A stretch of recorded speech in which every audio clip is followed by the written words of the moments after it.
Waouh, ça aura pris que 6 ans et des bananes. Et oui, combien d'entre vous depuis des années m'ont demandé de faire cette vidéo sur les meilleurs épisodes HD, parce que certains m'ont trouvé parfois trop négatif avec cette période, ou parce qu'ils connaissent moins ces saisons et voudraient savoir vers quels épisodes se tourner pour voir. La bonne nouvelle, c'est que même pour ces saisons-là, j'ai quand même dû pas mal écrémer pour arriver à 12, donc vous me trouvez peut-être négatif, mais j'aurais pu en mettre bien plus des bons épisodes. Cela dit, vu que la série n'est toujours pas finie et que la saison 35 va démarrer dans quelques semaines aux USA, comme vous avez pu le voir avec le titre de la vidéo, je me contente des saisons 20-29. Et qui sait, peut-être qu'à la fin de la saison 39, je ferai une 4ème partie, va-t-on savoir. D'ailleurs, techniquement, ce n'est pas qu'un top des épisodes HD, puisque les Simpsons sont passés à la HD en cours de saison 20, donc ça inclut 9 épisodes non HD potentiellement. Mais je spoil, aucun ne sera dans le top, même si Sexe, Mensonge et Gâteau n'en était pas si loin. À toutes fins utiles, je répète la chose que je répète à chacun de mes tops depuis le début de cette chaîne, c'est un top perso, mon avis parmi ceux des autres. Si vous n'êtes pas d'accord, y a pas de souci, tout ça. Oh, et évidemment, il y aura du spoil. Allez, vous êtes prêts? Voici mon top 12 des épisodes des saisons 20 à 29. 12ème place. Les dangers du train. Flashback.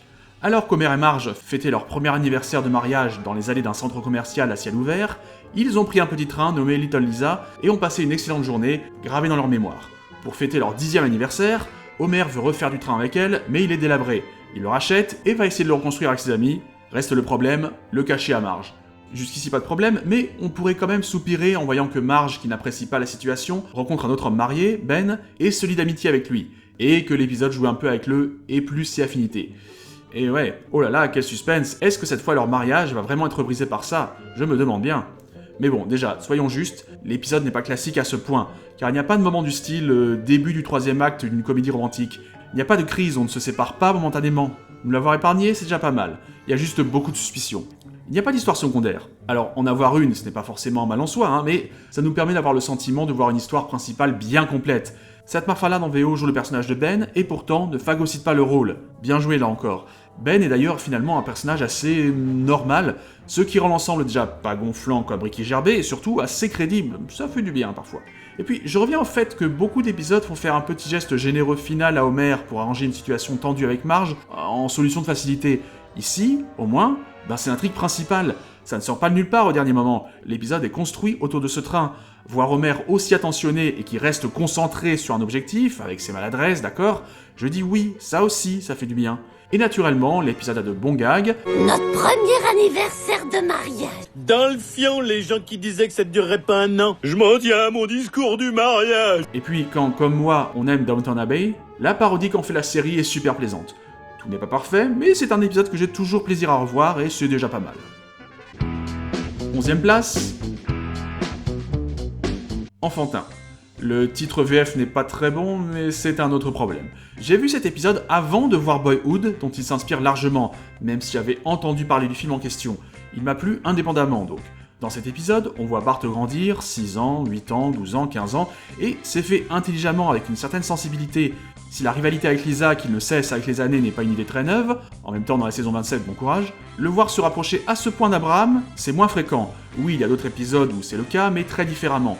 Ici, finalement, l'idée qui sous-tend son rapprochement avec son grand-père, c'est qu'il le comprend mieux que son père, et non, je ne trouve pas que ce soit une idée qui semble sortie du chapeau à la dernière minute. Car le fait que ça se développe avec Bart entrant dans l'adolescence, qu'il s'éloigne de son père à ce moment-là, ça a une certaine logique. J'aime beaucoup le lien qui est tissé entre eux, pour moi, c'est ce qui donne son intérêt à l'épisode, plus que les autres sous-intrigues ou même l'humour. J'ai lu ça et là que certains auraient aimé voir Abraham mourir. La première fois que j'ai vu l'épisode, ça a fait quelque chose de voir Bart aller sur la tombe de son grand-père sans prévenir, paf, comme ça. Même les épisodes futuristes n'avaient pas osé, paradoxalement. Pas plus que voir Homer se droguer dans un usage non médicinal. De même, le fait que ce ne soit pas canon, ça a aussi gêné du monde.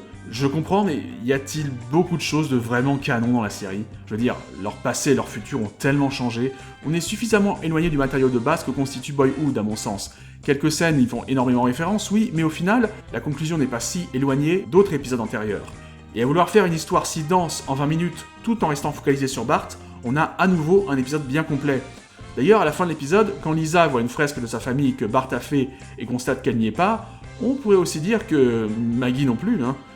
Un épisode dont la majorité de l'ambiance est assez mélancolique, c'est un parti pris qui m'a plu.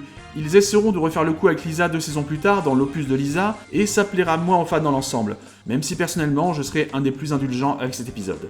Mais ça ne vaut quand même pas enfantin. 10ème place. Minnie, Minette, Maya, Mo. Au bar de mots, ce dernier annonce qu'il a rencontré une femme sur internet. Il a une photo d'elle et elle est très belle, mais lors de la rencontre, il réalise qu'elle est de petite taille. À la fois, il n'est pas sûr du fait que ça le dérange ou non, et de plus, il se demande si ses amis l'apprécieront. Et malgré la relative simplicité de l'histoire, il y avait facilement de quoi se planter sur la construction de leur relation, et ils ont évité beaucoup de pièges. Si c'est un énième épisode sur les amours de mots, ça reste bien fait. Son personnage a ce côté antipathique, oui, il défend pas mal de préjugés, comme il l'a dit lui-même dans un épisode, mais c'est plus de la maladresse et de l'ignorance que de la méchanceté pure. Et sa vie est si misérable que c'est dur de ne pas compatir à ses échecs malgré tout. Car la fin d'Où sa mère est en fait assez inédite le concernant. Dans les précédents épisodes où il était en couple ou essayait de l'être, où ça se finissait sur une phrase en passant, ou très mal, où on savait que ça ne pourrait déboucher sur rien. Ici, s'il ne finit pas avec Maya, enfin temporairement, il y a quand même de l'espoir. L'émotion ne passe pas trop mal pour un épisode de la saison 20. Je parviens même à passer sur les défauts de l'histoire B, qui a de bons moments, Marge qui espionne Homer pour voir comment il s'occupe de Maggie, c'est plutôt pas mal, et la vidéo qui la pousse à passer à l'acte est très bien faite. La seule chose qui soit mieux que regard indiscret pour surveiller vos enfants, c'est que vous les surveillez vous-même, et nous savons que ça n'arrivera pas. Je suis juste assez peu fan du passage où Homer se fait rosser par un bébé, fût-il celui de Kearney. Bref, épisode assez drôle et touchant, sans être un summum du genre, il se tient vraiment bien. 9ème place, le frère de Bart. Dans cet épisode, Bart devient jaloux de la relation entre Lisa et Maggie et se met en tête d'avoir un petit frère, mais Marge lui fait réaliser que même si elle était encore enceinte, elle pourrait encore avoir une fille. Alors il se rend dans un orphelinat, est refoulé évidemment, mais Charlie s'enfuit et démarre une relation fraternelle entre les deux enfants. J'ai déjà parlé de cet épisode dans un Dove vs Seul il y a des années, et l'ayant revu récemment, je n'ai pas grand chose à redire à ce que j'avais dit en 2020, même si je peux lui trouver comme défaut un rêve de Bart dans le premier acte qui est un peu trop long et surtout utilisé pour avoir des guests génériques, sinon c'est du bon, l'histoire est assez rondement menée, il n'y a même pas tant de temps à attendre pour arriver dans le vif du sujet. Chose appréciable, bien que l'épisode se focalise sur Bart, les autres membres de la famille ont tous un moment pour briller, Homer ayant notamment un très bon monologue. Quant au personnage de Charlie, il n'est pas extrêmement marquant, mais il n'est pas non plus dérangeant. Sinon, presque 15 ans plus tard, je me pose toujours une question concernant le petit clin d'œil que l'épisode fait à South Park. Bien qu'il soit là de manière un peu random, je veux dire sans ça la scène n'aurait rien de spécial, il est sympathique, et j'en suis toujours à me demander si le fait que ce soit un épisode se déroulant en hiver n'est pas uniquement pour cette raison. La seule chose qui me fait douter étant la scène où les enfants sont coincés par la neige plus tard. Ce qui est toujours fou, c'est combien Bart apprend dans cet épisode.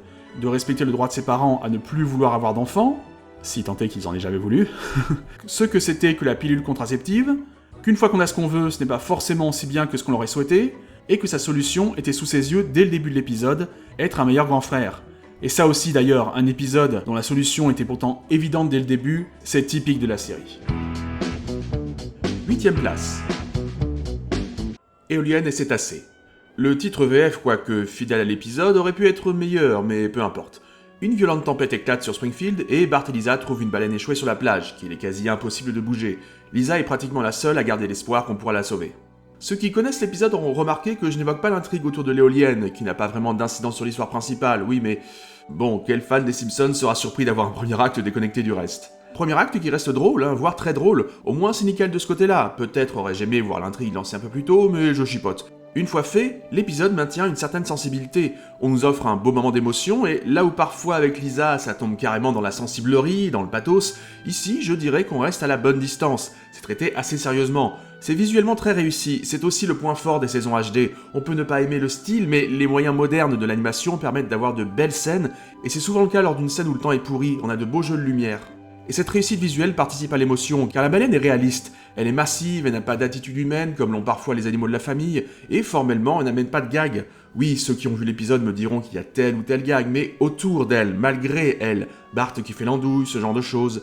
La scène de la mort de la baleine démontre ce que je disais sur la distance. Ils auraient pu faire larmoyant, mais c'est sobrement fait. C'est simplement... Bienvenue dans la réalité, prenez un siège.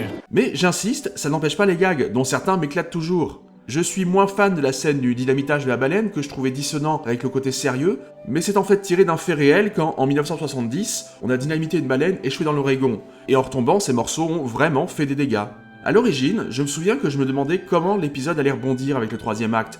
Je craignais que ce soit seulement focalisé sur le deuil de Lisa, ce qui aurait un peu fait retomber le soufflet. Mais ils ont réussi à bien réenclencher la machine sans que ça ne fasse rajout maladroit. C'est bon jusqu'à la fin, jusqu'à la clôture de l'épisode avec la mère de traîner. Non, pas la reprise Beyond the Sea, la chanson originale. 7ème place. La saga de Karl.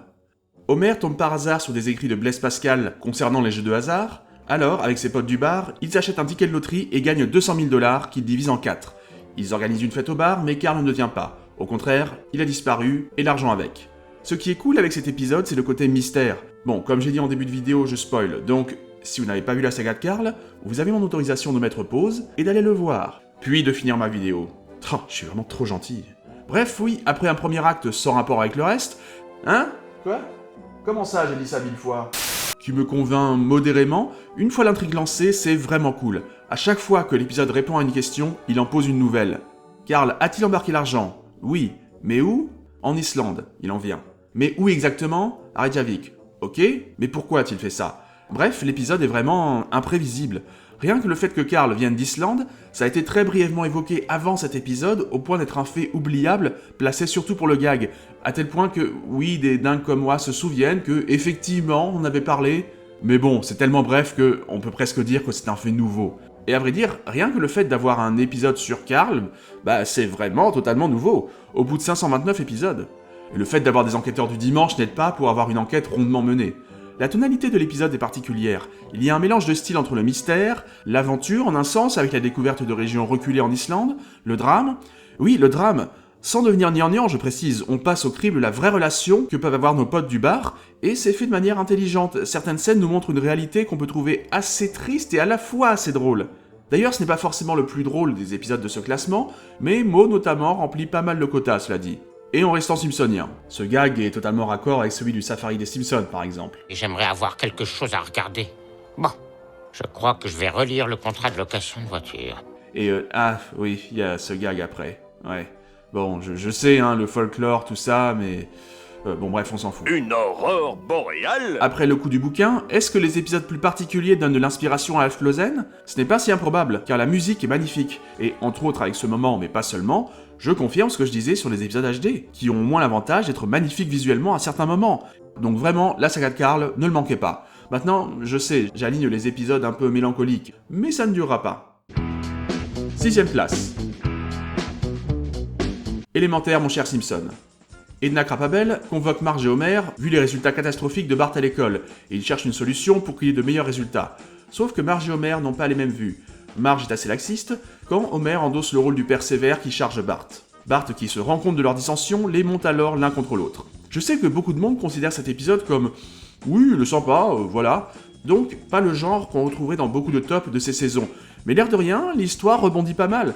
Déjà, ça commence véritablement au début d'épisode où Bart doit rendre un devoir dès la 2e scène, puis il essaie de cacher la lettre d'Edna Krabappel à ses parents, puis vient l'intrigue où Homer et Marge n'ont pas les mêmes méthodes donc, et même un moment où il lâche l'affaire. Et j'ai réalisé que notre mariage était plus important que ton avenir. Sauf qu'il reste un tiers d'épisode quand ça arrive, Bart a ce qu'il voulait, ses parents ont ce qu'ils voulaient, on peut craindre à ce moment-là que l'épisode ait usé ses cartes et traîne jusqu'à la fin. Mais non, l'air de rien, on a encore un épisode assez rempli, car c'est là que ça devient plus ambitieux. Bart est prêt à faire une énorme bêtise en réactivant le vieux métro de Springfield. J'appréciais déjà l'épisode, mais c'est cet acte qui le fait grimper carrément dans mon top.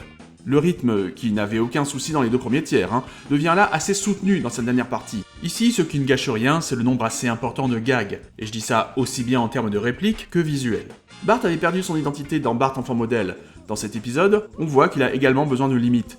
À ce titre, le petit twist final est bien vu. Je sais pas, je passe un bon moment devant cet épisode. Il ne révolutionne rien, d'accord, mais un épisode n'a pas forcément besoin d'être dantesque pour être bon. 5ème place. Joue pas les arbitres. Lisa doit faire un discours où elle présente qui est son héros, mais le jour de la présentation, elle s'aperçoit que Martin a choisi la même personnalité et l'a devancé, et elle n'a que quelques instants pour trouver un nouveau héros. Elle choisit son père. Son discours, où elle rappelle qu'Homer, en tant qu'arbitre de foot pour Poussin, quand elle jouait, avait été intègre au point même de lui mettre un carton rouge à elle, sa fille, quand elle avait triché, rencontre un vrai succès viral sur internet. Un représentant de la FIFA propose alors à Homer d'être arbitre lors de la prochaine Coupe du Monde au Brésil, car il cherche quelqu'un d'incorruptible. Pour la seconde fois, la famille part au Brésil, où de nombreuses épreuves vont ébranler l'honnêteté d'Homer. Oui, bah quoi, il est très bien ce résumé, pourquoi je devrais toujours écrire le mien quand vous en avez un bon sur Simpsons Park? Je parviens à passer sur le côté abusé du scénar de base, mais je comprends tout à fait ceux qui ne peuvent pas. Mais, question réalisme, souvenez-vous quand même que, durant l'âge d'or, 20 ans plus tôt, la série se permettait Homer dans l'espace, et même si j'aime bien cet épisode, dans La Reine du Ballet, j'ai plus de mal à avaler le fait que Marge et Homer gagnent une médaille d'or aux Jeux Olympiques. Comparé à ça, Homer simplement arbitre, même d'une Coupe du Monde, bon... La force de cet épisode, c'est son humour. J'imagine qu'un fan de football doit apprécier encore plus, moi je ne m'y intéresse pas spécialement donc j'en sais rien, mais si jamais il y a des gens qui aiment le football dans mes abonnés, même si c'est très improbable, ça doit constituer un bonus appréciable pour vous. Quant aux vieux fans, ils retrouveront beaucoup de références à d'anciens épisodes. C'est aussi l'occasion de rappeler qu'Homer, malgré tous ses défauts, malgré tout ce qu'il a fait de mal, a aussi fait beaucoup de bonnes choses. Mais après, en plus d'une nouvelle visite au Brésil et des gags, y a-t-il une vraie intrigue ? Eh bien oui, on parle du football professionnel, donc forcément de gros sous et de corruption. Et franchement, ça se tient jusqu'au bout, même l'épilogue est plutôt cool. C'est pas un chef-d'œuvre. Honnêtement, si certains autres épisodes de ce top sont là pour leur intrigue et leur ambiance, j'inclus celui-ci pour ses gags. Nazi! Hébergeur de nazis! Des fois ça fait du bien. Je sais, oui, c'est pas très exigeant, mais bon, je veux dire, voilà, parce que... ouais, ok, j'ai pas d'argument. Quoique si, allez, on en est qu'à la 5ème place, or les prochains sont plus solides du côté scénar. 4ème place. Le coup du bouquin.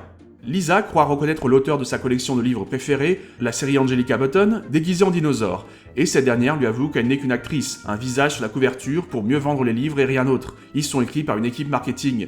Idée qui attire l'attention d'Homer, qui va collaborer à l'écriture d'un livre avec Bart, Skinner, Selma, Moe et le professeur Frink. Lisa, elle, va s'y essayer toute seule. Oh, et en passant, notez le magazine que lit Homer. Fascinant. Mais sinon, cet épisode est une réussite pour son montage dynamique, son thème musical principal accrocheur, et le message sur la difficulté d'écrire.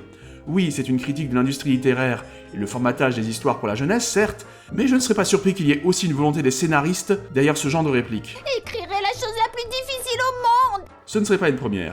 C'est bien aussi de voir l'ego de Lisa un peu modéré, elle qui fait sa maline. Et même la présence de Neil Gaiman, je sais qu'elle ne fait pas l'unanimité, mais personnellement j'accroche car c'est improbable du début à la fin, sans non plus être complètement dingue. Et j'ai beau faire, je me dis que si on le remplaçait par Monsieur X, non pas lui, je veux dire par un auteur inventé, je trouve que sa présence ne fait pas si forcée et s'intègre bien à l'intrigue. Et il est drôle, comme le sont les interactions du groupe. Il est bien composé, même le fait qu'Homer et Patty soient dans le même groupe passe bien. Le dernier acte enchaîne twist sur twist, et puis honnêtement, quand on termine l'épisode, on a l'impression d'avoir vu une histoire complète, notamment parce qu'elle est longue, mine de rien. Après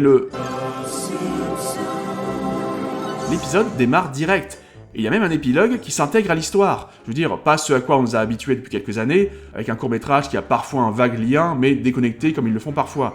22 minutes vraiment bien remplies et drôles.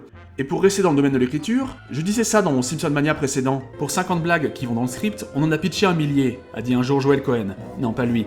Et je veux pas être méchant, mais sur certains épisodes, ça ne se voit pas trop. C'est le genre d'épisode où cette affirmation est vraiment crédible. Il est bourré de bonnes répliques. Décidément, après tout un roman qui est mon préféré de la saison 15, j'aime les épisodes où les Simpsons écrivent un bouquin. 3ème place. Le futur passé. Plus encore que le frère de Bart, j'ai déjà parlé assez souvent de cet épisode, donc je vais vraiment faire court. Je dirais que c'est le 2e meilleur épisode futuriste de la série, derrière le tout premier. Je le trouve très inventif au point de ne rien avoir à envier à un bon épisode de Futurama, ce qui est quand même un exploit. Merci John Stewart Burns qui a travaillé sur les 2 séries. Celui-ci, j'en viens découvrir des petits détails à chaque visionnage. Limite certains où il faut faire un arrêt sur image pour voir tel ou tel clin d'œil, telle ou telle trouvaille. J'aime les nouvelles interactions familiales que donne cet épisode, parce que les précédents épisodes futuristes, Bart et Lisa n'avaient pas d'enfants. Le fait qu'ils en aient donne plus d'épaisseur à l'ensemble au-delà des purs gags. Il y a plus d'émotions, plus de bons dialogues. D'ailleurs, ils essaieront de refaire le coup 2 saisons plus tard avec le futur à venir, où la situation est à peu près la même qu'en les futurs des autres épisodes variés, mais en moins bien, moins drôle. Je me souviens avoir vu cet épisode en famille une fois, il y a quelques années, et on se marrait tous franchement. Certains gags sont même devenus des hits d'emblée dans les cercles de fans anglophones, voire sur internet carrément. Le futur passé, c'est donc un must. 2ème place. Le malheur est dans le pré. Oh trop lol, le titre VR qui fait référence à un de nos films MDR. Non, sérieusement, c'est sympa d'avoir des références franco-françaises dans notre adaptation. Homer a organisé un mardi gras aux grosses proportions, mais il a tellement dépensé que la société de recouvrement saisit la maison. Ce qui est drôle, c'est que le pauvre Gilles qui annonce la sentence, d'ordinaire, il en est plutôt victime. La maison est mise en vente et Ned décide de l'acheter pour que les Simpsons restent chez eux. Mais être le propriétaire d'Homer Simpson pour Ned Flanders, ça ne s'annonce pas de tourpeau. Et c'est ça que j'aime.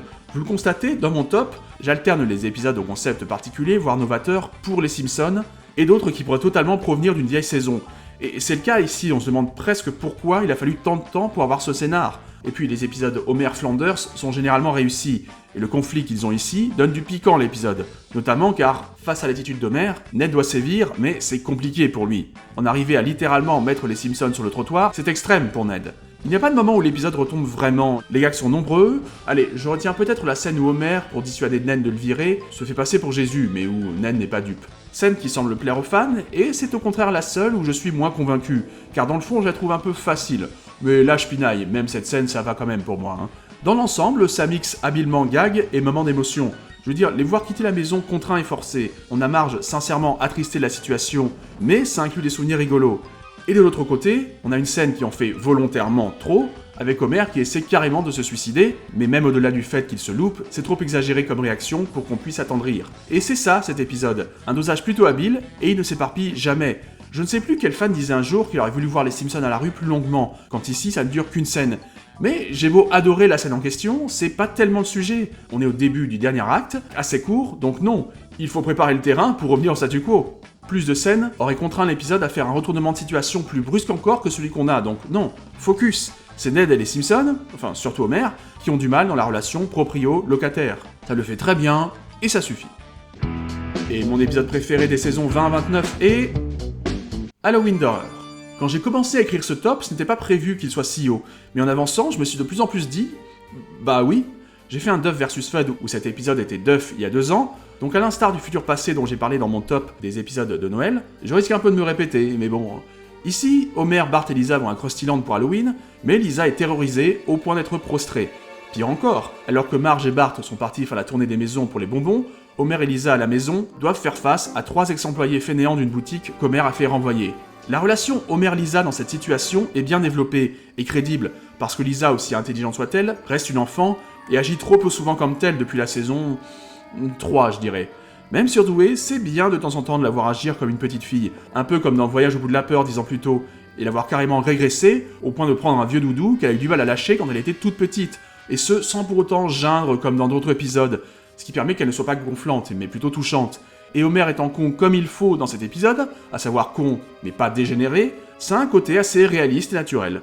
Mais si on s'arrêtait là, oui bon, ça ferait une bonne étude de caractère, certes, mais donc, l'épisode fait monter la pression et l'angoisse, toute proportion gardée, lors de cette deuxième partie huis clos avec l'attaque des 3 employés vengeurs. Alors bon, l'épisode n'oublie quand même pas d'être fun, mais forcément, comme le staff a manifestement voulu mettre une vraie tension et qu'Halloween d'horreur mérite vraiment d'être un épisode d'Halloween, c'est du côté de l'histoire B avec Marge et Bart qu'on aura des moments plus légers. La symbolique finale avec Lisa qui grandit en brûlant son doudou pour résoudre le problème, la faire mûrir ainsi, c'est un grand oui, et finalement c'est là qu'on retrouve son personnage, qui reste assez carré en vrai. Les gags nombreux, je passe assez vite là-dessus car c'est une évidence dans un épisode que je classe aussi haut. J'apprécie notamment quelques blagues autoréférentielles, mais au risque de me répéter car c'est le cas de bien d'autres épisodes de ce top, Halloween d'horreur également est magnifique. Et dans un épisode qui essaie vraiment de t'immerger dans son ambiance, c'est idéal. Ça, et la musique d'Alf Lawson, encore manette à l'époque, et qui, d'un point de vue purement artistique, ne méritait définitivement pas d'être lourdé. Bref, je conseille totalement cet épisode, et c'est quelqu'un qui n'est pas forcément le plus grand fan des épisodes sur Lisa qui vous le dit. Sur ce, je vous laisse, mais pour information, à la fin du générique, je vous mettrai une petite liste de quelques épisodes qui n'étaient pas loin du top. Allez, salut à tous!